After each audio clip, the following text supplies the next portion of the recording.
Hi everybody, my name is Sergey Shekyan and Artem Harutyunyan is not with us now. I speak some Russian, but I thought it would be more comfortable for me to speak in English since slides are in English. So I work in Qualys on web application security scanner, and Artem works on log management.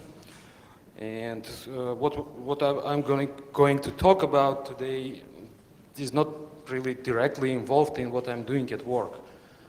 So closer to the new year, a friend of mine bought a wireless IP camera for under like $60 in the United States. Here, I looked at Yandex Market, it's relatively the same price. And he kept telling me that, look man, it's so cool, I can watch on my iPhone or my, I don't know, Android device what's happening at my house, or I'm receiving emails every 5 minutes with snapshots on what's happening in my house. I can listen to the audio stream.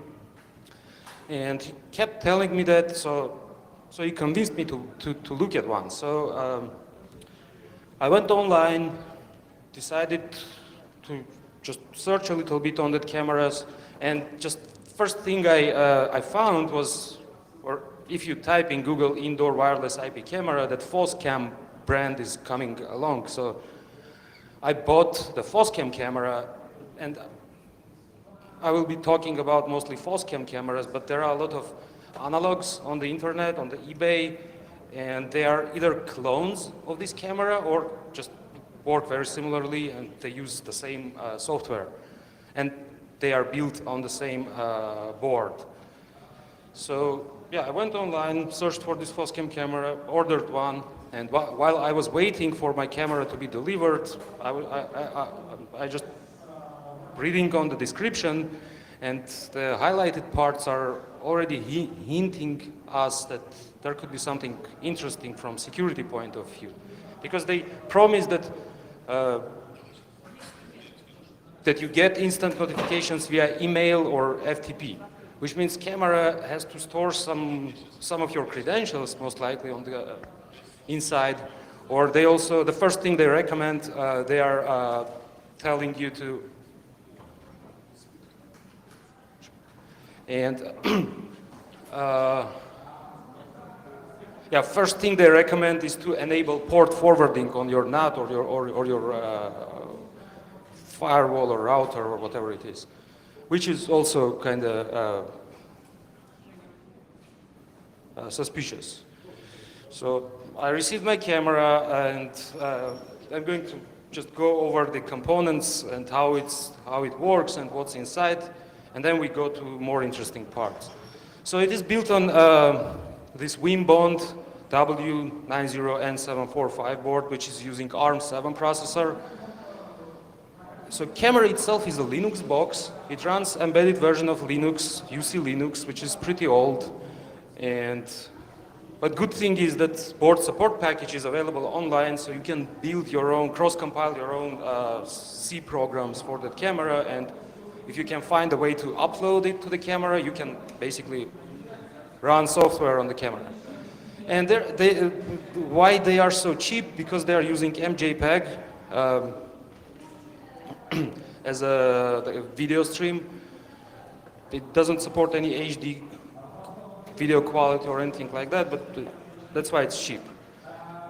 And so components. There are 3 components, and software vendor calls it firmware files, but it's not actually a firmware, it's just packaged software. So there are 3 of them. It's system firmware, which includes, or we'll go over that later. System, web UI, and settings. And all 3 cameras are essentially the same inside. So just some of them have this motion control things and infrared support, but essentially they are the same. So system firmware. So it's custom binary file, relatively small, 1.8 megabytes, and it includes the kernel of the UC Linux and ROMFS image. So the the format of the file is pretty simple. It has a header, which yeah, it's on the next slide. Header about which contains some information like magic number. So the software, the unpacker would identify what kind of file is it.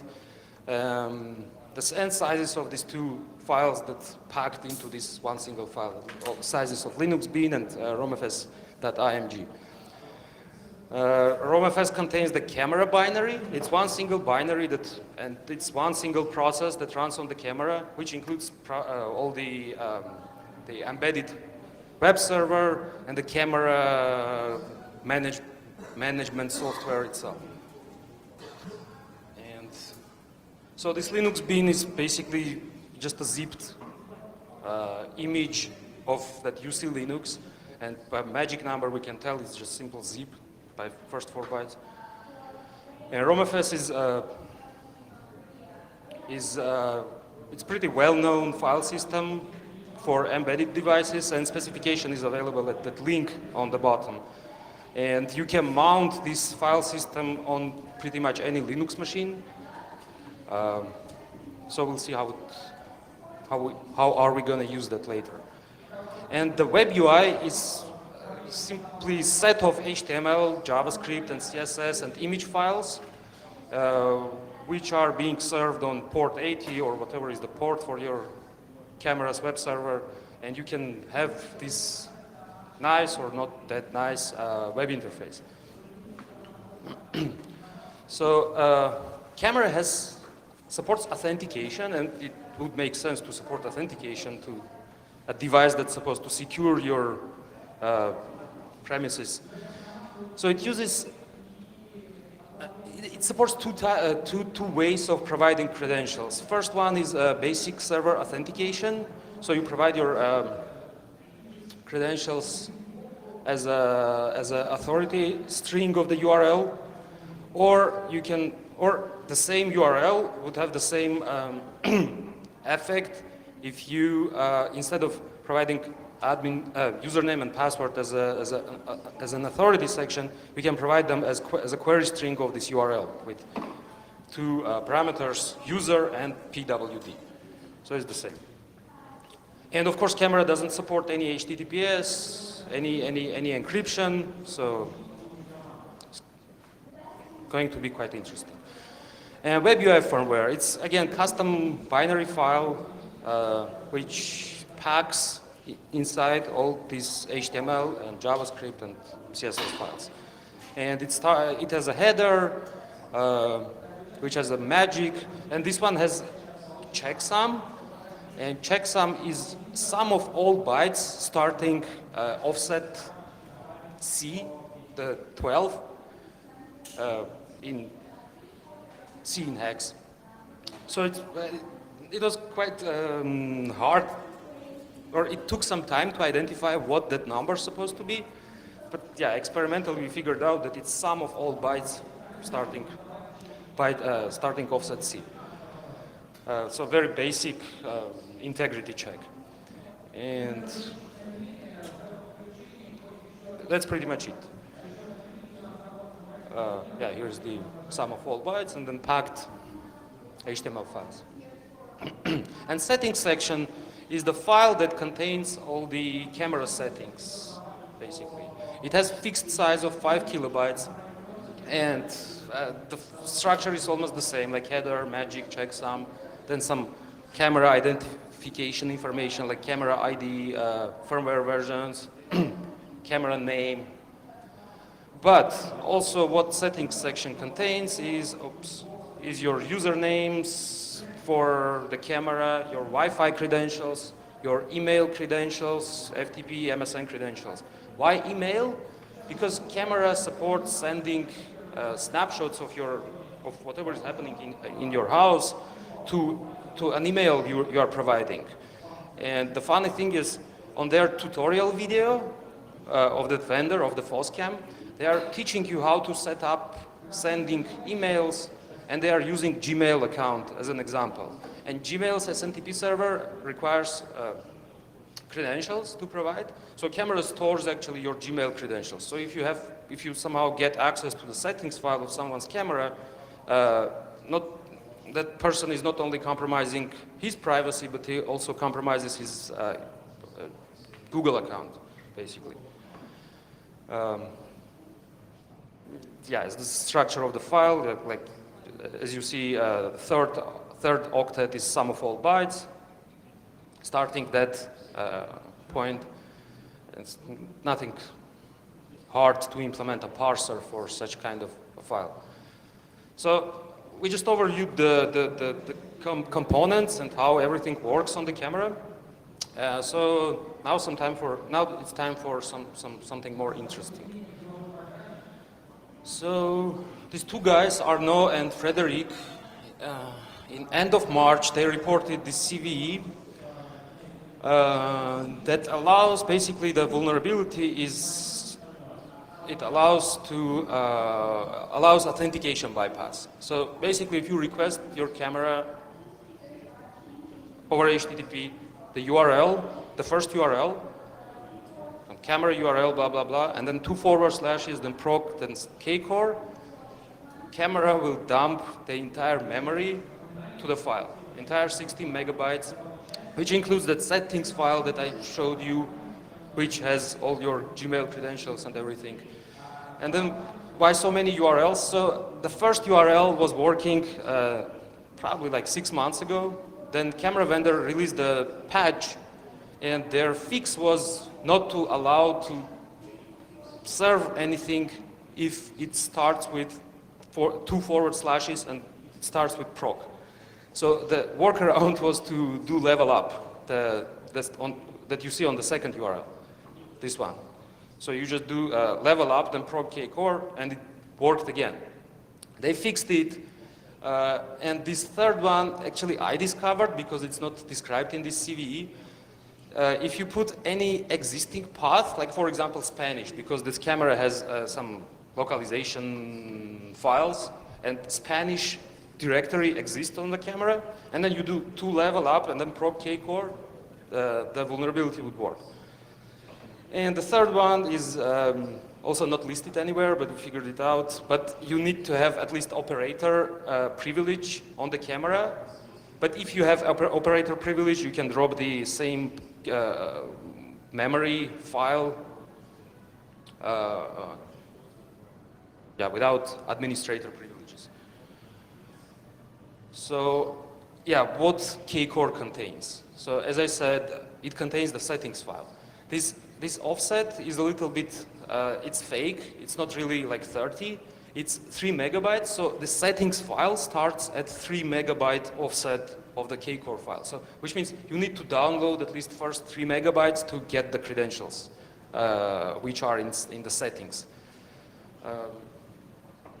And this is just a snapshot of the usernames part.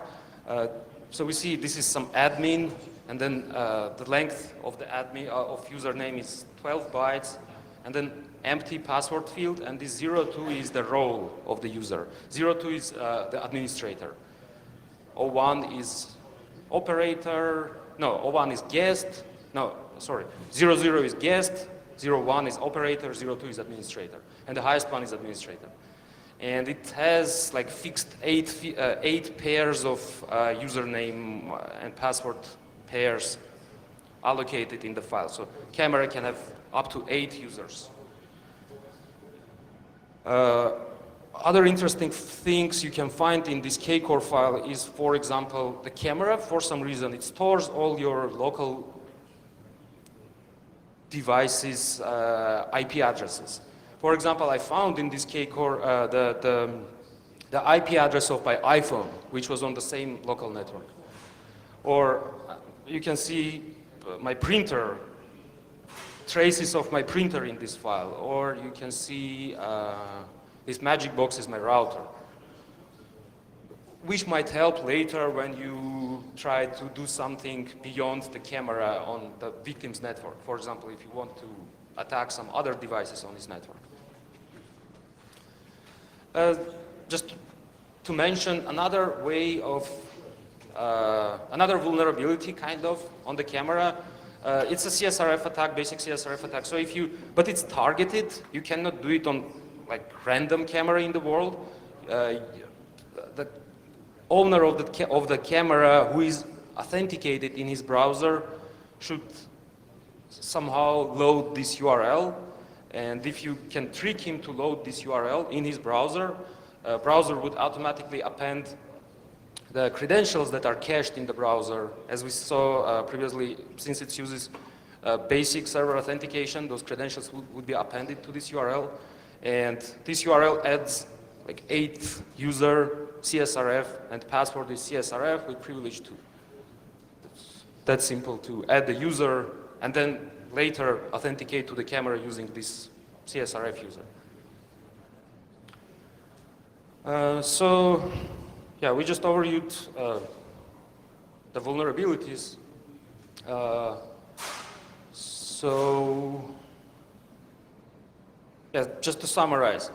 So in the wild, there is this Shodan search engine, which is kind of Google for network, which it's a search engine that indexes the raw network responses. And you can later search over those index data.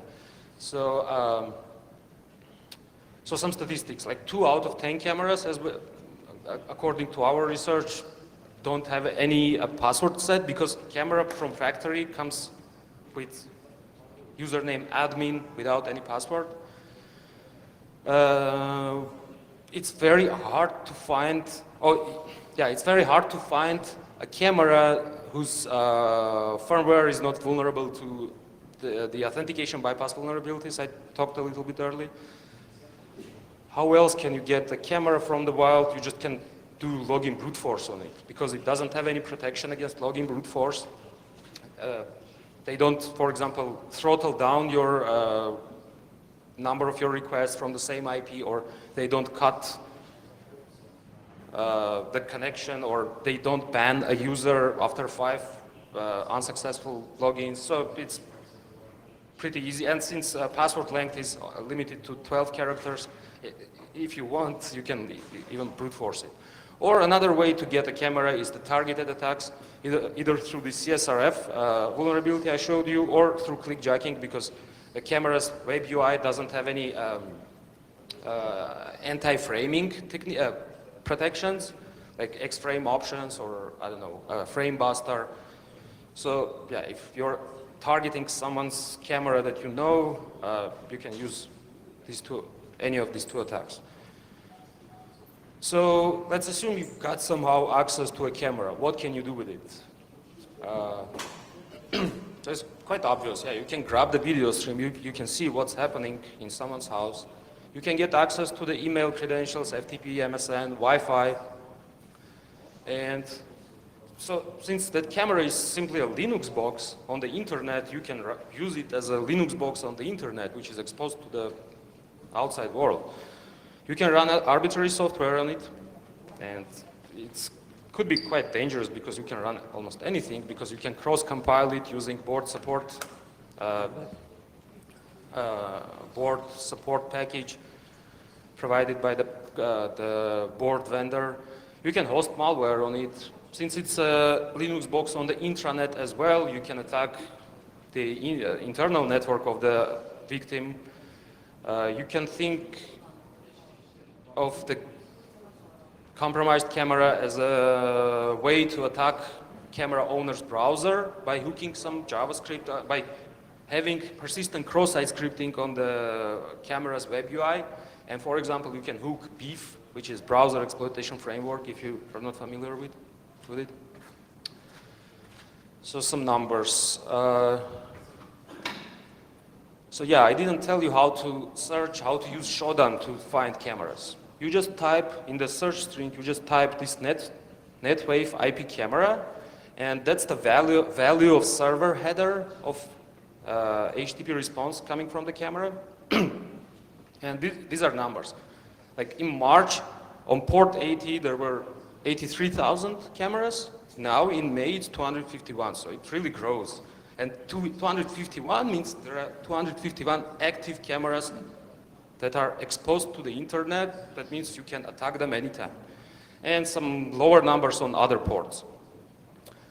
And the country-wise, just some statistics. In March, in US, most cameras were in US, while in May, most cameras are in Germany for some reason. I don't know, maybe Shodan has changed their indexing algorithm, or maybe these are real numbers, I don't know. How else can you get cameras? So every camera has this dynamic DNS support, and camera vendors have this DNS service. And for example, in case of false cam, every camera has a sticker on it with hard-coded FQDN, the URL that you can use to access the camera.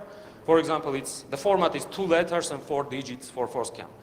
And every time camera is on, you turn on the camera, it connects to this DNS and reports its IP address. So if you you can brute force this myfalsecam.org, and I'll show you on the next slide what are the numbers. Or yeah, you can see like different vendors have different formats, and some of them using really the DNS, some of them using virtual hosts as way to map IP and port pair to a URL, but it doesn't really matter. So I wrote a handy scanner using Go language, by the way, which is very, very interesting language. It takes 100 lines of code to write very scalable and multi-threaded scanner. And so here are numbers. So for myFalseCam, it was over 100,000 valid IPs found by brute forcing the myFalseCam domain. And over 10,000 of them responded with server NetWave IP cameras. So those are real, like, active cameras that you can attack anytime. And for IPCam, which is EasyN brand, which is another clone of FalseCam, there are, for example, also pretty big numbers, like 15,000 valid IP addresses, and over 2,000 responded with NetWave IP camera. So time for some demo, if it works out. So I'm going to demonstrate several basic things you can do with a camera in the wild. I'm going to modify the embedded web server's interface to first to add a hidden user to the camera, so you have a backdoor to some camera anytime. And I'm going to demonstrate how to hook some malicious JavaScript to victim's browser and later control his browser in some way. And also I'll show you how can you host a malware. And the last thing would be how to push a binary that would work on the camera while the camera itself still works. So we are not replacing the camera binary with some arbitrary binary we are pushing, but proxy would work with the camera. So we'll see. So we brought a tool called GetMeCam tool with Artem. And what is it doing? It's just, for example, to do whatever I said for a web interface. The tool would connect to the camera. You should provide the IP address. But also that IP address could come from a list of IP addresses we just found from the DNS brute forcing. We figure out the version of web UI running on it. We take the same version of web UI from our local library, which we got from a vendor's website. It's publicly available. We unpack it using UI extract, the tool we wrote. We add new code. It's basically a patch on the existing HTML or JavaScript files. We pack everything back using UiPack. It's another program we wrote, which is part of this GetMeCam tool. We verify the integrity. We push it back to the camera, and we clean up the log. How we're cleaning up the log? It's really stupid of the camera vendor. So they store the log only while your camera is up. So once you restart your camera, the log is cleans up itself. So this is really stupid because every time you can find the camera in the wild, play with it, and then your last step could be just restarting the camera, and there are no traces of you on the camera. Oops. Yeah, I'll try to show the video.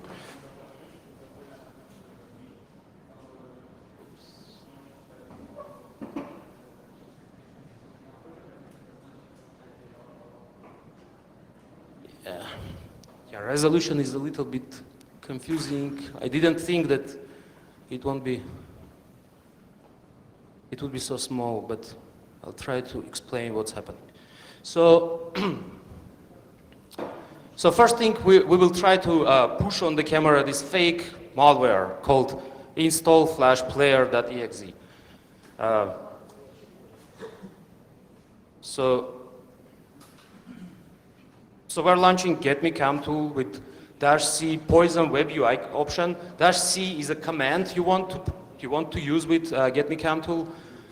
In this case, it's poison web UI, and then I don't really see what is it. It's a path to firmware library files, and you can find all the details on my blog on how to run it, or on the GitHub page. The IP of the camera and the username with password. In this case, password is empty. And the file you want to push on the camera.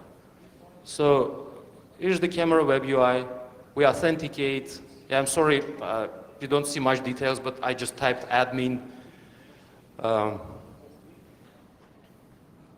So I'm showing, yeah, this is me and Artyom sitting with 4 MacBooks.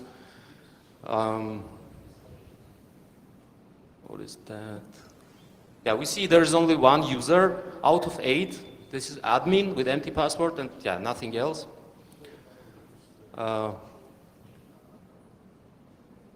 Yeah, I just typed, I know you can't see, but I typed the camera URL / install flash player.exe, and camera replied with 404, not found. So there is no such file. And now we are going to make camera to serve that file. So we execute this command.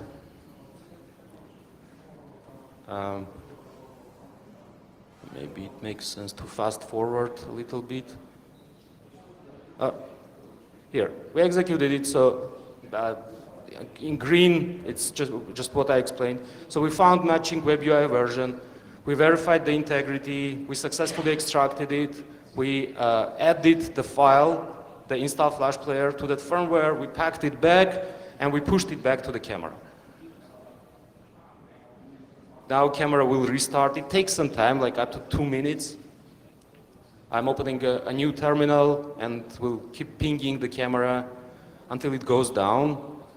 I'll fast forward here to save some time. It's up, it's up. We just opened another browser to see that camera is still down. No, still up, but I don't know why did I open the browser. Now camera should stop responding to pings at some point. Here, camera stop responding to pings. Now it should recover.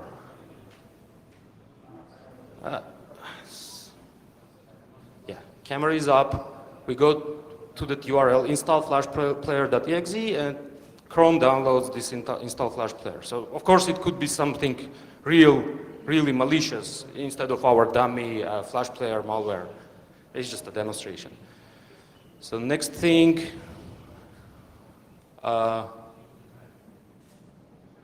next thing I'm going to show is running the same getCam tool with -C poison web UI command, which basically just adds a hidden user to the camera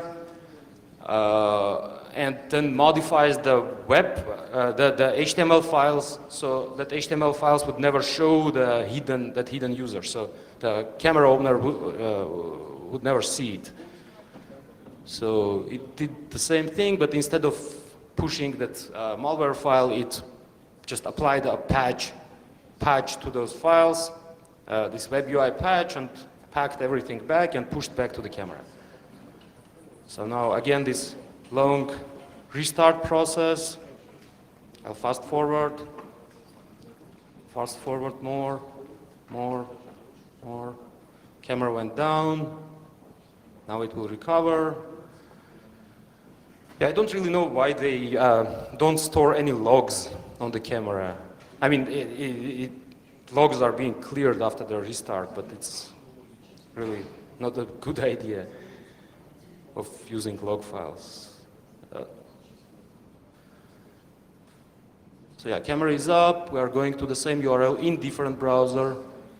Like instead of admin, I'm typing hidden, and user and password is also hidden, and we authenticate to the camera as admin. And there we are. And on users tab, you will see that there is still only one admin without that hidden user reflecting in any ways, anywhere on the web UI. And last thing is to add the JavaScript hook to the browser.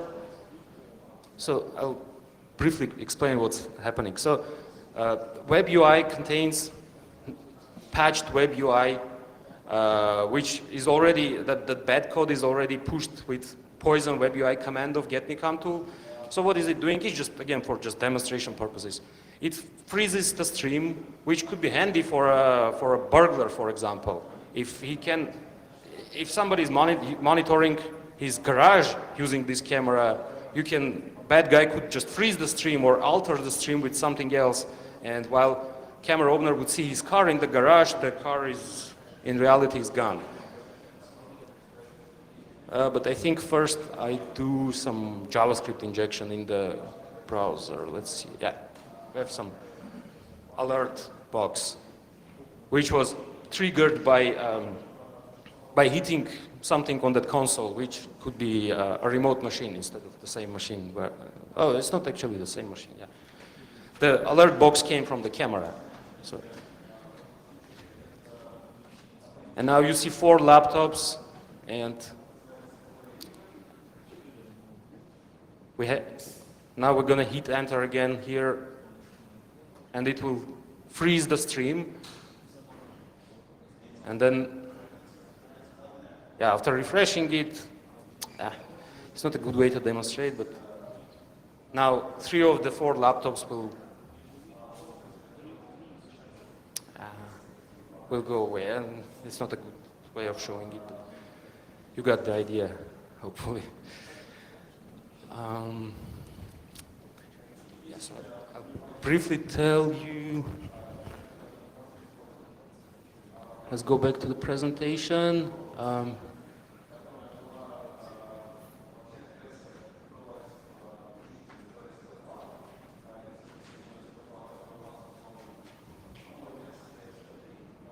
Yeah, and next demo would be pushing some code that would be executed on the camera. So for that, we have another command called inject proxy, for example, in our particular case. getMeComeTool would connect to the camera, figure out what version of UC Linux and what version of the camera file is running on it. It will find the same firmware from the internet. It will unpack the firmware, add the new code, pack everything back. Oh, I didn't mention, it will reapply the user settings to the camera, so user of the camera wouldn't notice that something changed. So all his user names and, I don't know, his settings are back on the camera. Yeah, verify, pack, verify, push back to the camera and clean up the log. So, yeah, I'll just explain why is it a proxy. It could be anything, but we just choose a proxy because it's pretty, it could show how can you use camera in a bad way. So the proxy that would be running on the camera, or first let's assume, for example, somebody bought that camera, enabled port forwarding on his router, and he port forwarded, for example, port 80. So there's only one port to access the camera from the outside. So what we're gonna do, we're going to inject the proxy on the camera, which would listen on that port 80. And we're going to change the port of embedded web server to port 81. So the proxy would serve as a transparent proxy if somebody connected to it on port 80 without knowing that it's a proxy server. So basically, if proxy receives get / something HTTP, so it's a normal HTTP request, proxy would just forward that request to the camera and serve back whatever camera responded to that request. But if somebody knows that it's a proxy server running on port 80, so his browser would issue this connect verb, and then that's how like proxy browsers tell the proxy where to establish a connection to. So basically, if browser that connects to that port 80 knows that it's a proxy server, the proxy server would act as a proxy server. So it will serve you the content from google.com. So you can use it as anonymizer if you wish, or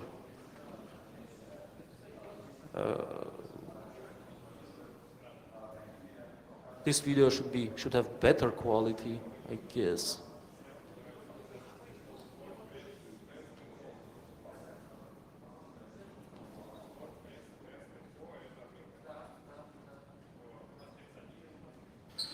So let's see. Yeah, we're authenticating to the camera with admin.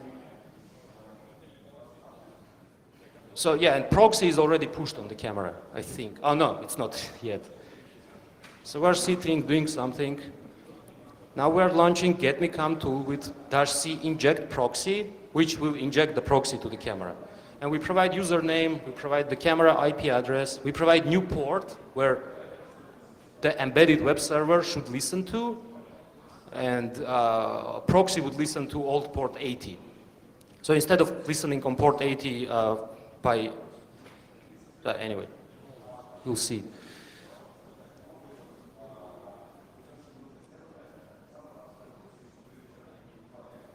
Now I'll explain what happened. So basically, yeah, we connected to the camera, we figured out the version it's running, we found matching system firmware,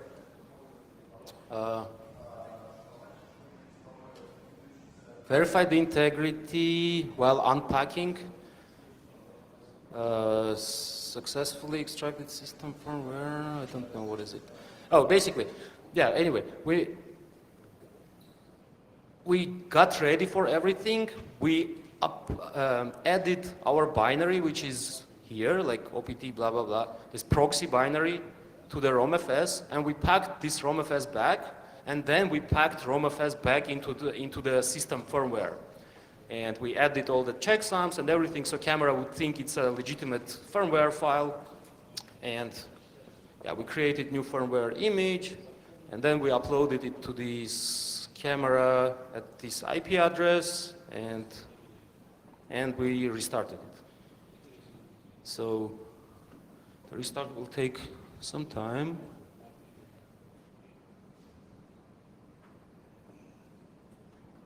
Fast forward.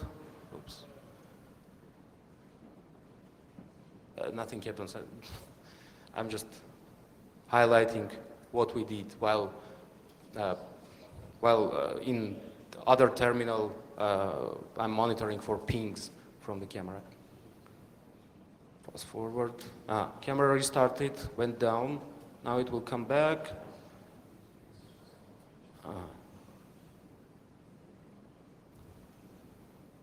Yeah, I'm connecting to the video stream directly by asking for /live.htm. Yeah, camera is up. Now we're requesting this live HTM. So proxy serves, we connected to this live HTM as regular users, and yeah, proxy served us the video stream. It's a little bit slow, but it works. It's probably because our proxy is not that well written. Now we're changing browser settings to use the camera as a proxy. So this FOSCAM is a 10.01.25 and port 80. So now we will connect to port 80 as to a proxy server. And then, okay.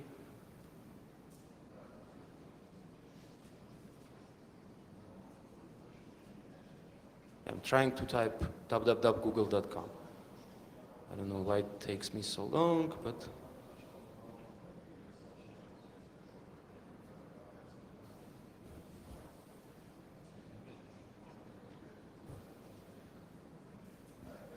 so we got the Google. I'll just fast forward to save some time. Type recursion. Oops. Yeah, anyway, so google.com worked. And it's just a demo. And going back to the camera, to the presentation. So yeah, here's how you can use the Get Me Come tool, but you will find more details at my blog at www.shakeyan.com. Yeah, a little. I finished with Get Me Come tool. Now a few words about dosing, for example, the camera.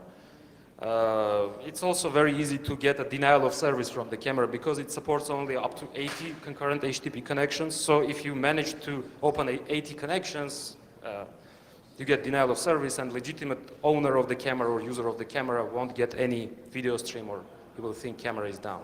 You can use my tool I developed, the slow HTTP test, which is a application layer DOS attack simulator.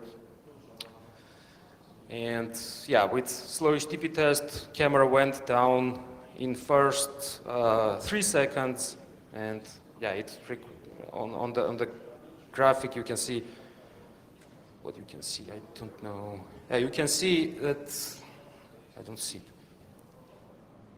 But yeah, the maximum connections camera opened was around 80 connections.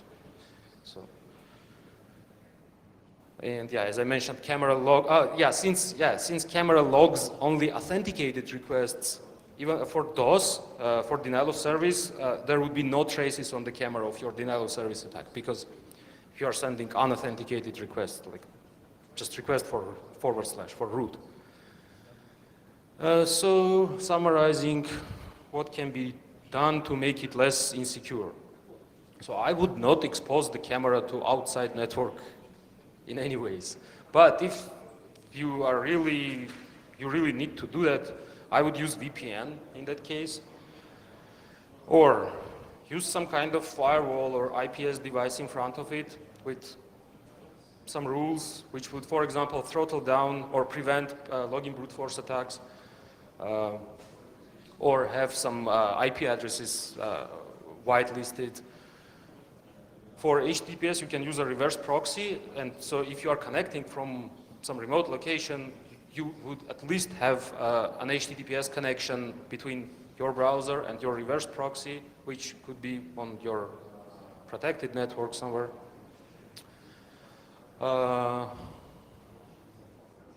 And just put it on a different subnet, at least if you have to expose it and it is on your internal network. So at least you make bad guys' life harder if it's on different subnet. So just summary. So for hackers who just learned something, you go to shodanhq.com, you type NetWave IP camera, you'll find a lot of cameras you can play with, and you can append the prog kcore payload to the URL, and there could be a lot of fun. For admins, I would start looking for traffic that comes from NetWave IP cameras, because as we see, a lot of bad stuff could be hosted on them. They could be used as nodes for a botnet, or I don't know, just drop all the traffic if it comes from something like that. And for users, just don't expose it if you don't really have to. And that's pretty much it. If you have any questions, questions could be in Russian, of course. Если у вас есть вопрос, поднимите руку, я подойду и передам вам микрофон.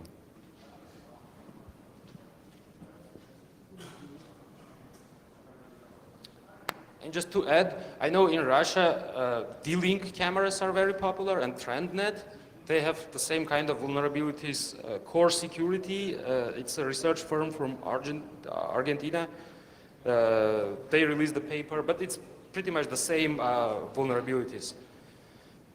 Unauthenticated authentication bypass by requesting proc kcore.